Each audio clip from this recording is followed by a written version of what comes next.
וואו, כל זה הישיבה שלכם? זאת ישיבת השומרון, הליכות זה יותר... אני אתן לך לשפוט בעצמך.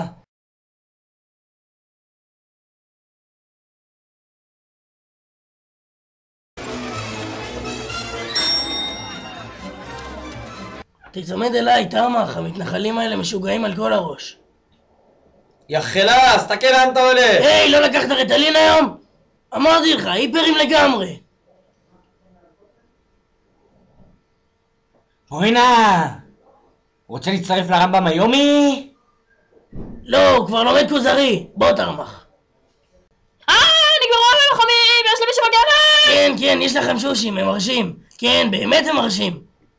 תרגע, אל תהיה לחוץ, שנה אחת סובלים ושלוש נהנים. הליכות זה כמו משפחה. בעצם, למה כמו? כולם פה אחים של. זה היה נורא. מצאתי את המגבת בחדר דוד. את מספרת לי, מצאתי שם חתול. השבת אירוח הייתה לפני או אחרי הנזילה? אחרי הנזילה, אני זוכרת. נזילות יש תמיד. ולא כדאי להתחיל לדבר על השירותים. או, חייבים לשפץ את הפנימיות.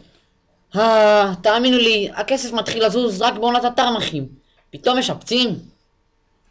לפחות עשו ריסוס בחופש. זה הסוף, אני עובר לישל"צ. סלחו לי. אני... נדמה לי שמה שנחוץ לכם זה... תרמח. כן, ומי אתה, צוציק? אני... הרקולס. ובמקרה אני גם... תרמח. תגיד, היה לך בכלל אח בהליכות? לא בדיוק. אבא שלך הוא סוג של רב? ובכן, לא. הוא ערער, בחיי, הוא אפילו לא אשכנזי, אין לך סיכוי פה. אתם לא קולטים ראשי גפילטה! התרמח הזה הוא אשכנזי ג'ינג'י! היי, זה לא אתה שהשאיר אותו ליומיים? היי, עשיתי שביתה! מה עשיתי שביתה? כן, תעצור. יכול לשנות כתוביות? כן. אז תשנה.